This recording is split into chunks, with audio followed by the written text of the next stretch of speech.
NBC News in depth, more of our series Falling Apart. We look at our nation's crumbling infrastructure. Tonight, what has become of passenger trains in this nation of the Iron Horse, the nation of the Golden Spike, a nation built by railroads?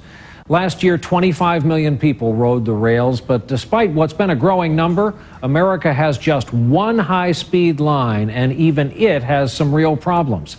NBC's Tom Costello is on the rails for us tonight.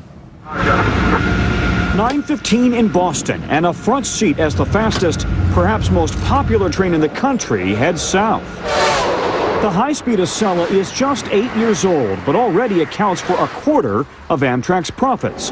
While Europe and Japan have built entire networks for trains that travel up to 200 miles per hour, the Acela can only briefly cruise at its top speed. 150 miles per hour now, the fastest any train in America travels, but only on two stretches between Boston and New York.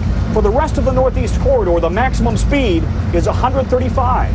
Blame it on old infrastructure and train routes that were carved out 100 years ago. You have to know where you are. You hit a curve. This curve here is 80 miles an hour. You hit it at 150, you're going off. And Amtrak's high-speed Acelas are only on the congested Northeast Corridor. Elsewhere, Amtrak's trains are diesel, 33 years old on average, and much slower. Experts say from tracks to trains, much of the system needs an overhaul.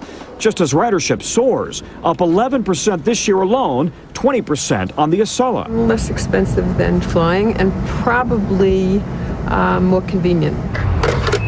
With skyrocketing fuel prices, congested highways, and air travel gridlock, the man who runs Amtrak says trains could play a much bigger role. For the cost of 2 or 3 highway interchanges, we could develop a corridor between two major cities. Amtrak's wish list includes expanding the Northeast Corridor down to Charlotte and adding 100 miles per hour routes in Florida, Texas, California, and Chicago, branching out to St. Louis, Detroit, and Cleveland. But that would require doubling the $1.3 billion Amtrak gets from the government each year. To get trains, it takes time, it takes money, and it takes political commitment. The irony is that the nation's rough economy is proving to be a boon for Amtrak. Tom Costello, NBC News, on the Boston to New York run.